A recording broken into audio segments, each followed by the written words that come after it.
Hey, this is Milo from the School of Milo, and in this video I'm going to be talking about not getting caught in the game. Now, a little disclaimer before we start. This is a video just like as you're having a chat with your friends, you have a casual conversation, it ends up being like hours or whatever, you've had a great chat, no plan was, you didn't plan to have a conversation. So it's a similar approach to that, but instead of a group of friends, it's just me talking to a camera because I felt cool to do it. I just wanted to see what happens, what comes out of my mouth. Thought it could be useful for me, could be useful for others. So, and a second point I want to make before I get into the video as well a bit more. This is mainly for people who are on that spirituality or that self-development journey. Could be applicable for others as well, but the chance is it's going to be more, resonate more with you if you are on this journey and you're a bit more aware. Maybe if you're not on this journey, it will hit a little light bulb moment. But who knows? We shall see. Well, I should actually say as well, if you're not on that self-development journey, you're probably still caught in the game. So you're not aware of what I'm saying a lot of the time or what is being said. But like I said, it could hit a light bulb moment. Who knows? So the point is, we get caught in different beliefs, different ideologies, different viewpoints of the world, and we defend them as our own as if that's the only reality. A lot of the time, I should say most of the time and all the time, this is not true. It's just one perception, one point of view. So is vanilla ice cream better than chocolate ice cream? I said this in a previous video actually I made just recently. For one person yes, one person no. But ultimately it just depends on what side you're looking at it from, depends on your own taste buds, it depends on your own experiences with it. There is no right or wrong, so to speak, in that sense. Now, what I mean by getting caught in the game is you're attached to that viewpoint, that belief. Now I know this is a bit of a silly example, like I said, vanilla and chocolate, but the point is if you were to pick vanilla ice cream and you defend that with your life, you're willing to literally fight someone to say why vanilla's better, you're caught in the game. Because you're saying one is right and one is wrong, and no matter what you say, your opinion's wrong and mine is right. It's like, how egotistical, how narcissistic is that to think that little you, one person, just because you have a belief, you're right over someone else, just because you said it's the right thing. And this applies to more, bigger themes, bigger stuff. Look at politics, Labour, Conservative, look at football teams, one team over the other, just religion, one religion over the other. So it's the exact same thing. And I know you're saying, as you might be thinking as well, actually, but millions of people have this viewpoint. Oh yes, but just because millions have it, millions have the other viewpoint as well. So the point of these is to, now Ram Dass says this very well, and as one of my favorite, gurus, he says you can still have these opinions, these viewpoints, these preferences, but you don't get caught in them. So I'll stick to the vanilla chocolate ice cream analogy because that's, a bit more, friendliest, less controversial, because people start getting offended over stuff because they think it's the truth, But I can still prefer the vanilla over the chocolate.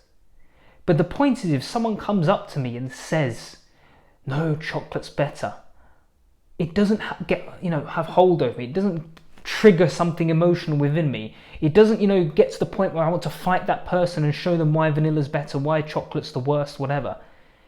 It's the point of, okay, cool. And then maybe out of curiosity, I want to learn about why the person thinks chocolate's better. I learn their mindset. Maybe I even try chocolate to see why that might be better. And then maybe sometimes I can have vanilla, sometimes chocolate. Or maybe I just don't like the chocolate ice cream. Maybe I just stick to vanilla, but at least I've tried it. And I say, you enjoy your ice cream, and I'll enjoy my ice cream. And we can live harmoniously together, knowing that your opinion's right, mine's right, in our own ways, and who cares about the rest of it? Easier said than done, but the point is, people go, no, vanilla's right, you're wrong, I don't care what happens, I'm right, I don't care what you say, I don't want to hear your opinion, I'm just going to tell you why vanilla's right and not listen to what you say. Because you even see in these debates, especially in political debates, where you see on YouTube and social media quite a lot, there's like, people will post a debate but only showing it from the viewpoint of the side that they're taking. So every video they post reinforces the side that they're on, rather than showing it from the perception of the opposition. So that's the issue. People are debating to show why they're right, rather than debating to have a conversation out of curiosity, to learn and to find the middle ground. So these debates are not debates, they're arguments, they're shouting just to boost their ego. I call these egotistical conversation, egotistical, arguments. A real debate, or it shouldn't even be a debate, it should be a discussion to learn. That should be the underlying like intention of these debates. It should be discussions, curious to learn, so you can find the middle ground. Because actually, what the best way, and the Buddhists say this, is the middle way. And a video I actually made just before this one, I called it the state of equanimity. And in fact, I might just talk about that in here and just scrap the other one, because I don't know, this one seems to flow a bit better. But the state of equanimity is kind of on the lines of that middle ground, that balanced way. It's literally you're not favouring one side, you're not favouring another. You're in that grounded state. So equanimity is more of an internal thing when I'm talking about it in this sense. It's not being too caught on the right, too caught in the left. It's not being too caught in a positive emotion, not being too caught in the negative emotion. It is having, that in-between state. And you're probably thinking, but if we're talking about emotions here, but then I'm not feeling the positive one, but I'm also not feeling the negative, so surely I just don't feel anything. And the point is not to feel anything, because, well, firstly, I will say this. If you get, say for example, you're really happy, you have to experience the opposite. So if you go too far this way, nature, universe, whatever, will have to balance you out. So you're going to get the opposite. So it's going to be, the extremes. You're going to get both extremes. It's just how nature works, just how life works. It's polarity. So rather than experiencing these massive spikes, being in that middle state, you're in a constant, balanced, peaceful, grounded state. So you're not experiencing these lows as well as the massive highs. Because the only reason we want to experience these massive highs is firstly because of the dopamine rush, because society has conditioned us this way, you've got to go out of the party and get all these girls, get these little nice cars, get all these, $1 million, £1 million a year, go and, become famous, get whatever it is, get a Rolex, get these gold chains. And this is all dopamine, which is what it's doing. Vroom, you're going too far one way, but life's going to balance you out to the other way, because once again, it all comes to balance. Simple, like, just to put it in like simplistic terms, if anyone does is trying to think why does everything have to be balanced? Like, why can't I just have one, not the other? It's like this: your human body. If my right leg was was really massive, really strong, this big, and my left leg was really weak, tiny, stick thin, pencil thin, I'm going to be walking lopsided. I won't be able to function, walk properly. I probably won't be able to run. I'll be hopping, because there's a difference. There's an imbalance. It's the exact same, but on a more grand scale, more global scale, with the the emotions that we're having internally within us, and even more so in society, in life, on Earth, across the globe, whatever. So that's what we're getting, the two complete opposites, and society only seems to operate in those two massive opposites, rather than a balanced way. And it's very difficult to achieve that complete balance where you're 50-50 each way, but you want to get as close to it as possible. That's the ideal scenario. I'm just going to have a sip of water.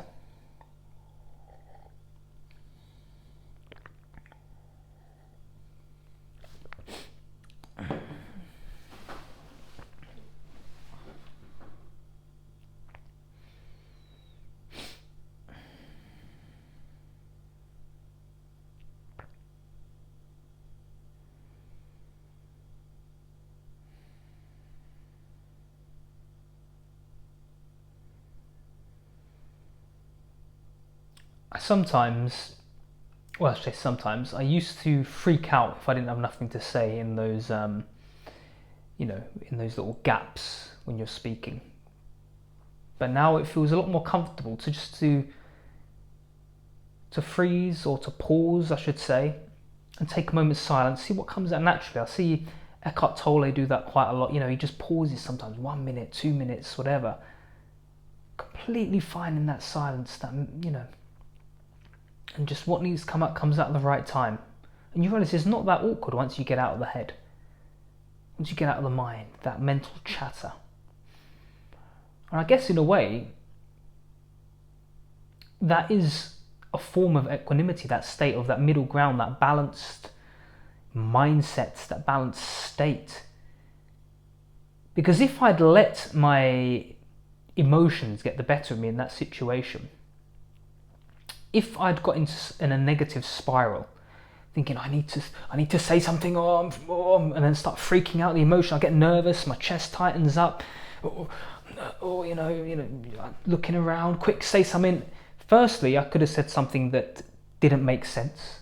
Maybe I would have just chatted nonsense that was, you know, completely out of the sync of this talk. And secondly, because I would have been in that state where my heart's pounding, maybe I would have just frozen completely and not said anything at all and had to cut this video. But being in that state of equanimity, that, you know, that calm, grounded, it was quite kind of fortunate it just happened at that time, because it just showed, like, even for me, I realised that I was in a calm mind, and just to let what needed to come up. There was no panic, realising that it's okay to pause. There's nothing awkward about it. It's just the mind telling us that it's awkward. But the thing is as well, we don't really get taught this. And the way, you know, societal structures are, you actually almost get taught you always have to respond, you always have to speak, you always have to say this, do this in a particular way when you don't. So equanimity it's almost seen as weird in society if you have that balanced ground. Because I don't know many people that I've come across that almost don't have they have an opinion but not caught to their opinion.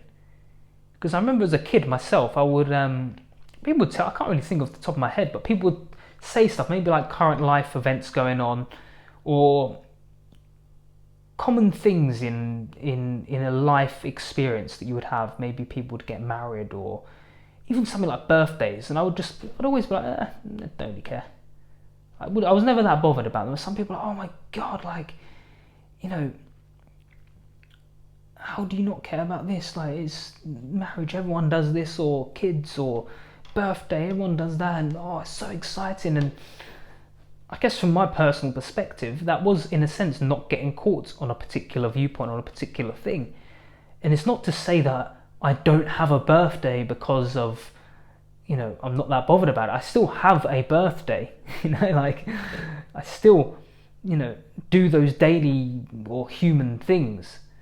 Just the point is not get caught. Like, I still have a birthday, still enjoy some cake or see some family or whatever it may be on a birthday, but I'm just not that fussed either way. So it's almost like being okay if it happens, being okay if it doesn't happen. And it's such a hard state, such a hard mindset to get into, because we have these desires, we have these wants, we have these needs. It's like, this is even more like extreme version, but like, say for example, you need money, you urgently need money. Like, whenever you really desperately try, or you want a girlfriend or boyfriend, whenever you try really, really hard to get it, nothing. The second you stop caring, oh, you get some money. Mysteriously, someone gives you some money, or you find that boyfriend or girlfriend, the person you fancied asks you out. It's always when you just go, sod it, I don't care anymore. It happens. And the reason why that happens is because there's no resistance, because you're not caught to either one. You're not caught in the game, as I say. You're not caught to whether it happens or whether it not happens. You're in that middle way where you're not holding to anything. Because what you hold on to, well, something's going to pull back. What you're pulling will pull you back because there's resistance.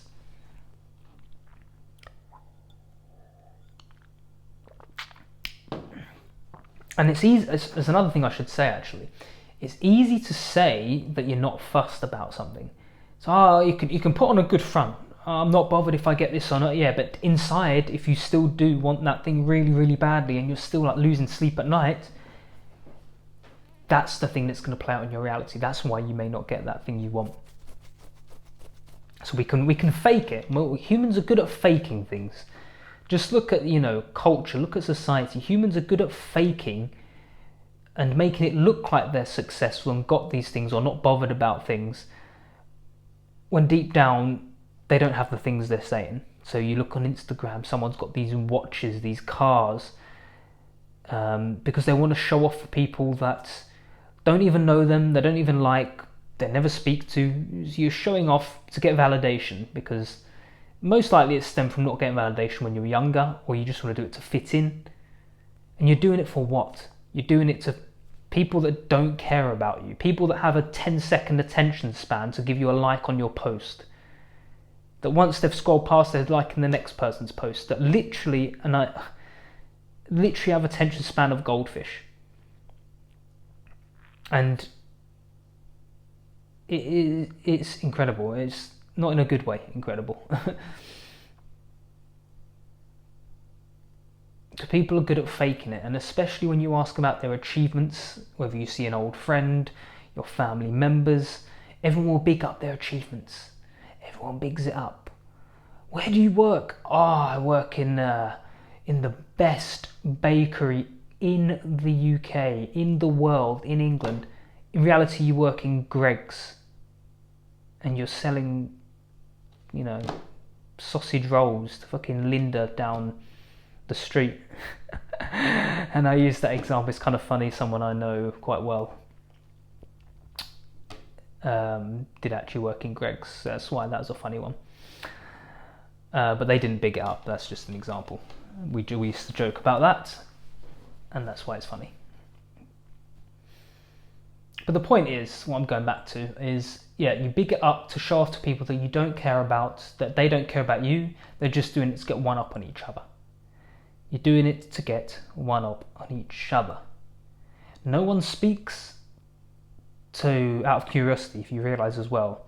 I'd say 90% of people in society just have a conversation because they want to get something up, to get validation, to be heard. No one speaks to listen. So is that a conversation you want to have? There's very, very few places you can go where you actually speak and there's presence, there's people looking at each other, listening, just looking at your move, your expression, you're listening to every word that comes out your mouth. There's even like stillness in the, you can even hear the stillness in the words, in the movement. Really, it's just, like I say, it's all speaking to be heard, to get one over each other, and it's absolute nonsense, I'll be honest.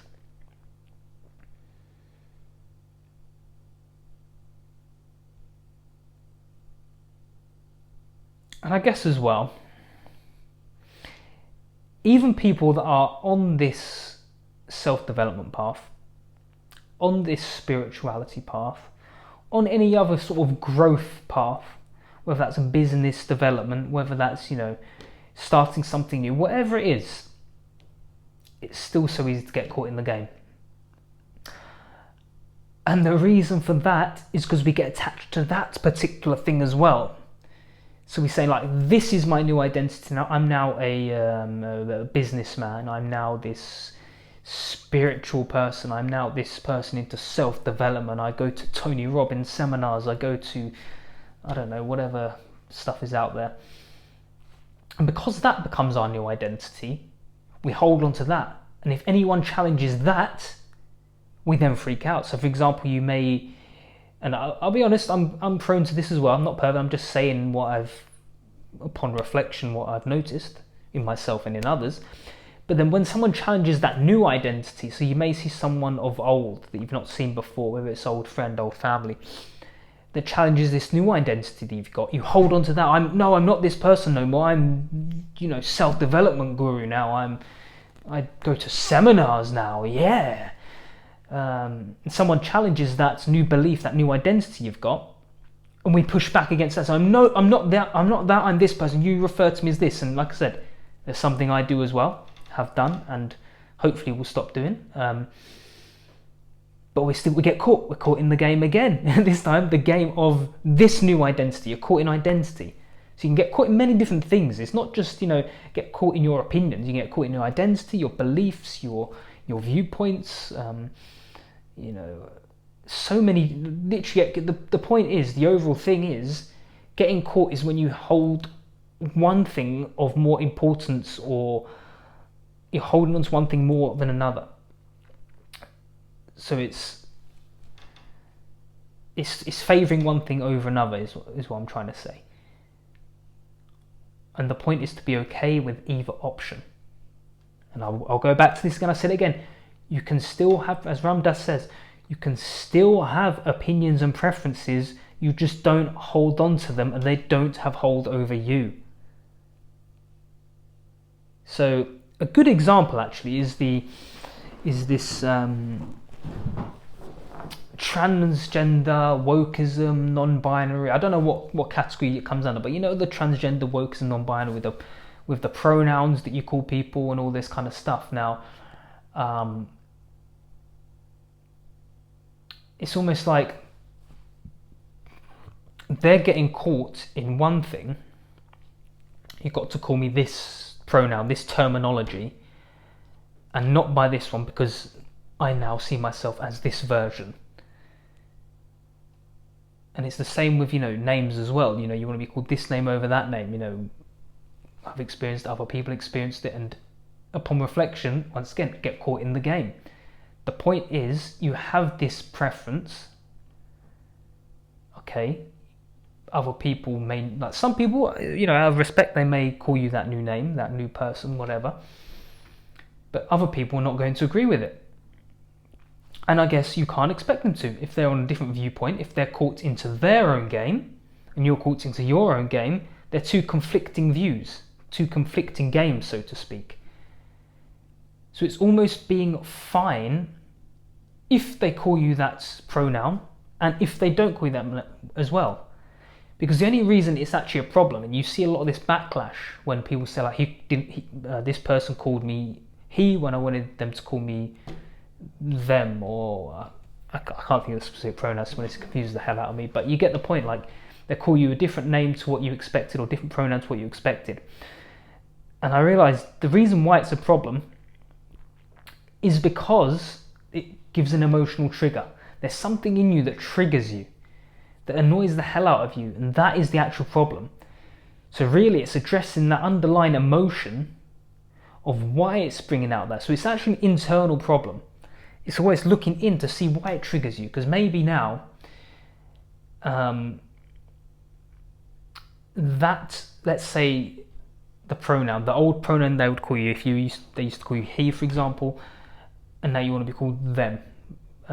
Maybe that he, when they call you he, it reminds you of that old person that you were, and now you're on this new identity, so I'm only that. So it's actually not, I guess, fully having healed or made peace with that past version, and that's why you still get triggered. So it's worth look. I hope that made sense in my head, but the point is, it's something internal within you. That's why it triggers you, and you get caught to this new identity rather than the being okay if it happens, if it doesn't happen. So in an ideal world, you get called one thing and you're fine no matter what, because there's no underlying charge to it. And perhaps if someone disrespects your boundary, you still want to be called that thing after having done that work, and they still disrespect it. I guess that's the point, and then you can just say, you go your way, I go my way. We don't have to fight, we don't have to argue, but we just don't go the same way because we have different opinions and values. But the point is to do that work first, to see why it's triggering you, why you're still caught to that one emotion, that one thing.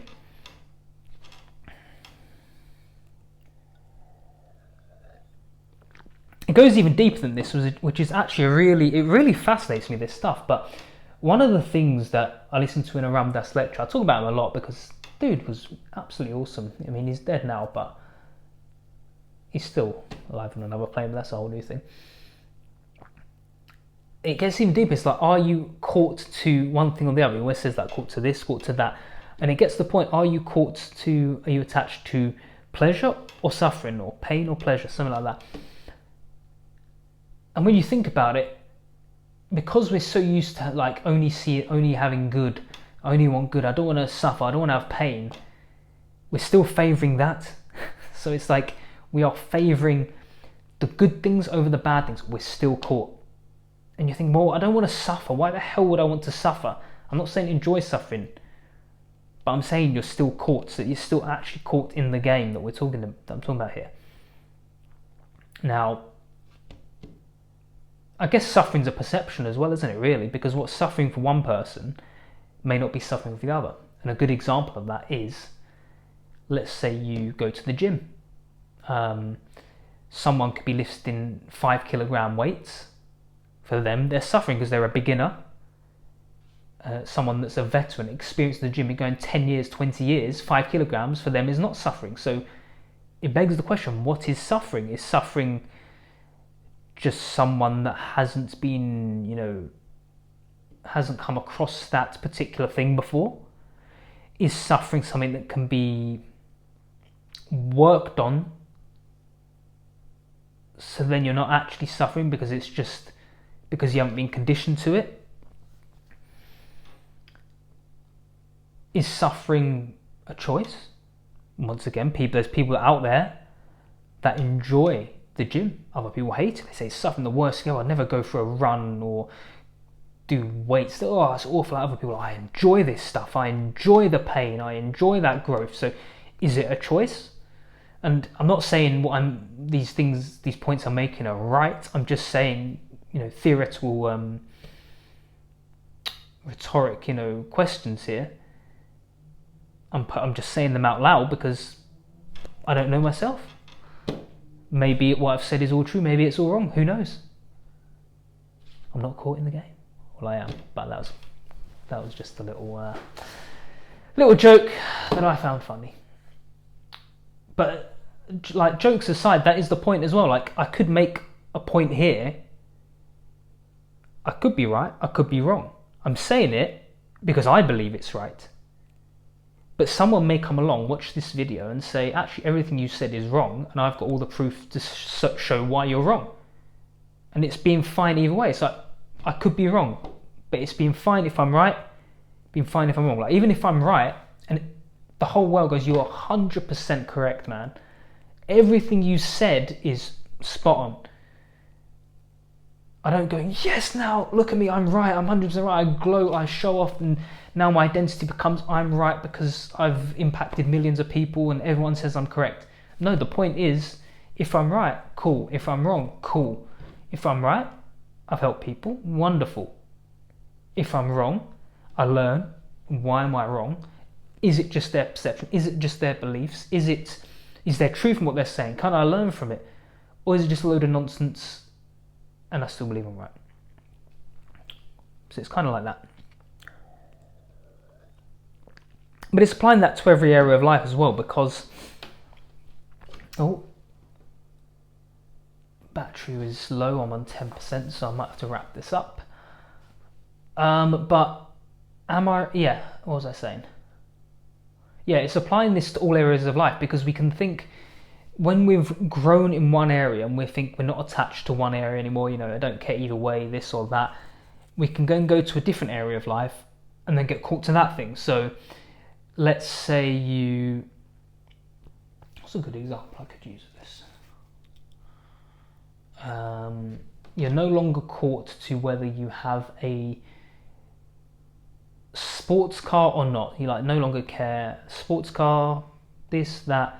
I don't care if I get the sports car, the Lamborghini, but if I get it, perfect. Okay, you're like, cool, I'm no longer caught. Perfect, I'm no longer caught in the game of all things. No, because let's say the next area of life, relationships, you've got a wife or a husband, but you're caught to that because you're scared to lose your, let's just say wife in this case, you're scared to lose your wife, or you care so deeply about your wife that you don't want nothing to happen to her. And I know, I'm not saying you want something bad to happen to your wife. But the point I'm trying to make from a higher level is you're still caught, because you're still there like, I only want my wife, I don't want to lose her, I don't want nothing to happen to her, I don't want this.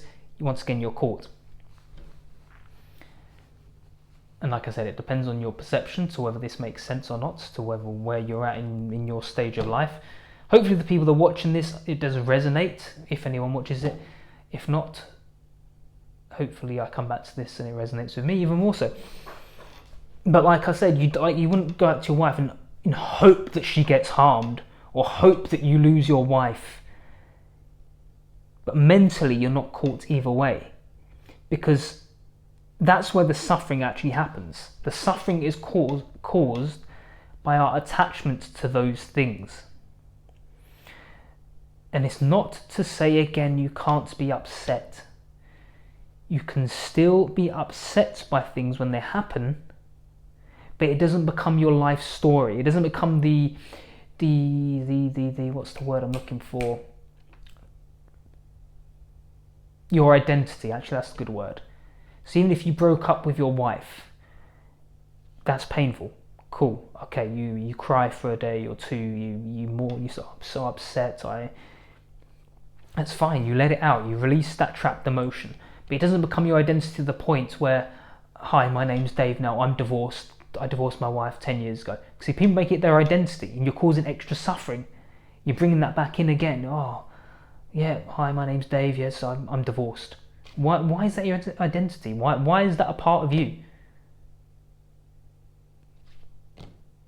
I think people enjoy that victim mentality, that suffering as well, and because ultimately, if you took away all the stuff, all those little stories that you're telling yourself, who are you? If you're not Dave who got divorced, who are you? There's not what else they're talking about. I'm this person that got divorced. Okay, now what? Well, I'm not that person, because would you still be that same person if you didn't get divorced? That actually made no sense. It made sense in my head. I knew what I was trying to say, but anyway. I'm hoping this doesn't cut out, because I still feel like there's more to say, but if it does, at least I tried. So not getting caught in the game. Easier said than done.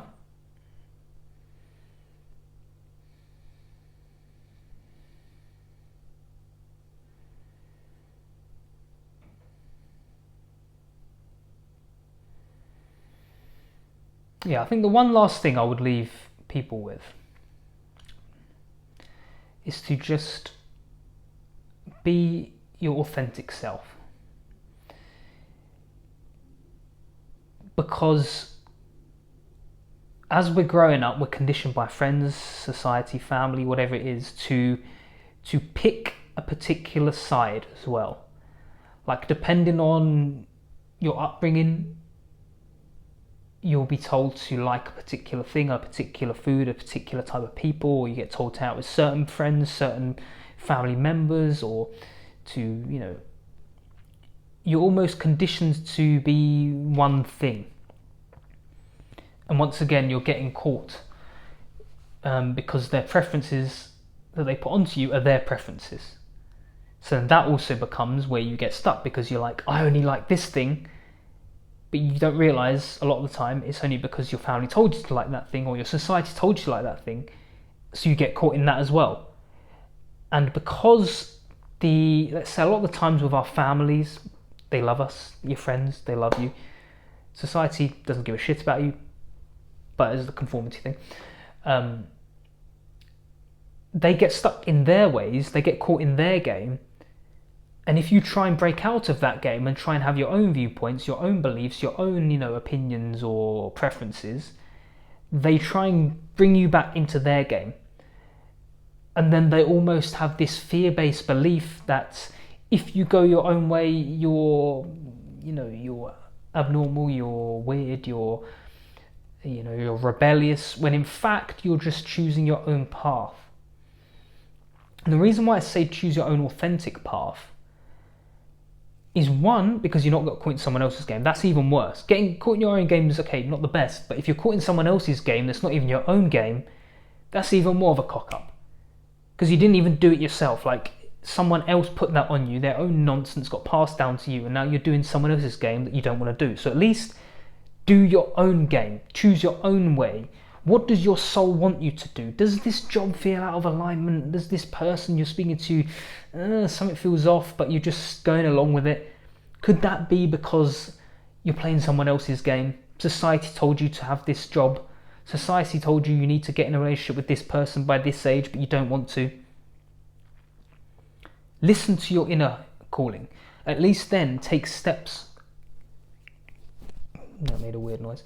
Take steps on what you truly want to do, and then after that you can work on not getting caught on either side. But at least first take, your soul's going to have a calling. It's going to say go towards this way, go towards that way. And if you're in a life position where you perhaps can't, you're not in a fortunate position to leave a job, leave a person, just take mini steps to what you can to get out of that eventually. It doesn't have to be take massive leaps, but just take mini steps every day if you can, to get out of that position, to make your own, carve your own authentic path, and then realise that what would actually happen, because our family condition us anyway, without realising. So you get one extreme, then often, when you start carving your own path, you'll often experience the polar opposite. So then you get to see both sides. At least that's what happened to me. Like my own family dynamic, they'd have their own structure, their own rigid ways.